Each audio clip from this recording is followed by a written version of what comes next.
Welcome to Wired 4 Wonders Tales. Tonight's tale is called Close Encounter at Kelly-Hopkinsville.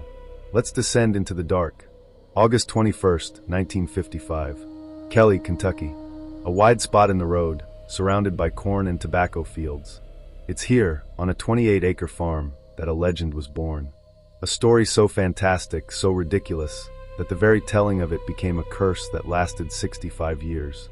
It's known as the Kelly-Hopkinsville encounter, but to the people who lived it, it was simply the night the siege began. The family involved, 12 of them, 7 children among them, were honest country folks. They did not seek fame. They ran for the police station in Hopkinsville because they had spent 4 terrifying hours in a gun battle with something that shouldn't exist. They claimed small, silvery gray beings, about 3 or 4 feet tall, with oversized heads, long arms, and talons, had descended from a glowing object and laid siege to their farmhouse. The creatures, which seemed to float rather than walk, kept peering in through windows and popping up at the back door. This is the point where the world laughed. The police found no creatures when they arrived, only frightened people. The town quickly dismissed the story, saying they were ignorant, uneducated, easily frightened country people. The media, always eager for a joke, coined the term "little green men," and the mockery stuck. The first investigators had their answers ready. They were either drunks shooting at each other, or they were suffering from a mass delusion. Maybe they'd seen great horned owls. Project Blue Book would eventually classify the case as a hoax. The men who tried to sell this strange truth, like Lucky Sutton, were left heartbroken, branded as liars, their lives changing forever. But years later, I went back through the original investigative reports, the dusty, diligent work of researchers like Isabel Davis and Ted Blocher.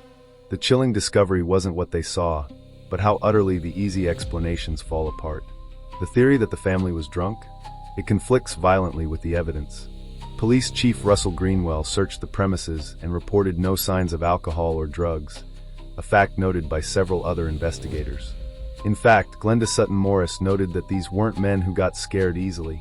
What about the owls? They said the creatures were silvery blue or glowing, not feathered. They said the things had talons and long arms that reached to the ground.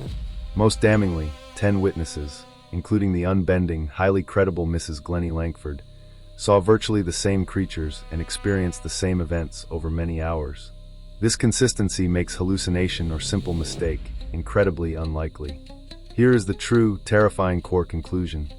Nothing cited by the skeptics is inconsistent with the hypothesis that the Sutton story was true. In fact, the logical contortions required to prove the family lied were far more incredible than believing they fought an unearthly entity. Think about the sheer, unblinking horror of the invulnerability. They grabbed a .22 rifle and a 20-gauge shotgun and fired. They fired repeatedly at point-blank range.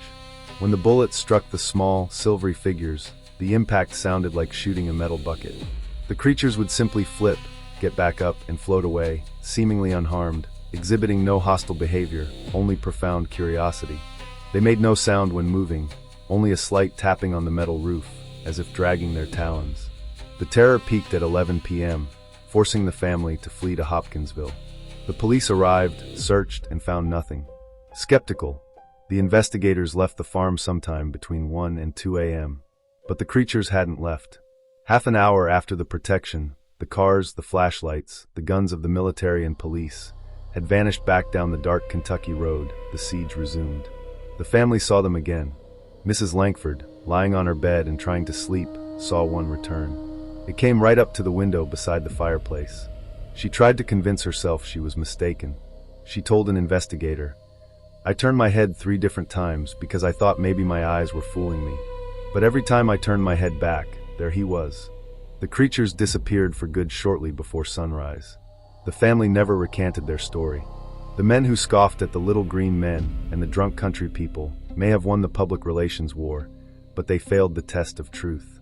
They dismissed a consistent, detailed report of an encounter that lasted hours, not seconds, and was witnessed from only a few feet away.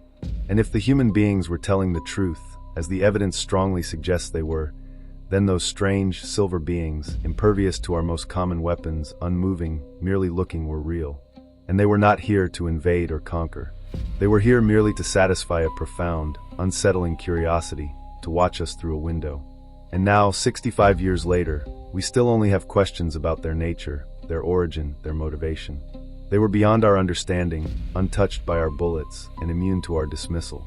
And they left only when they were ready to leave, which means that whatever they were, and wherever they are, they just might be watching us still. If you enjoyed this tale, please subscribe so you don't miss our next descent into the dark.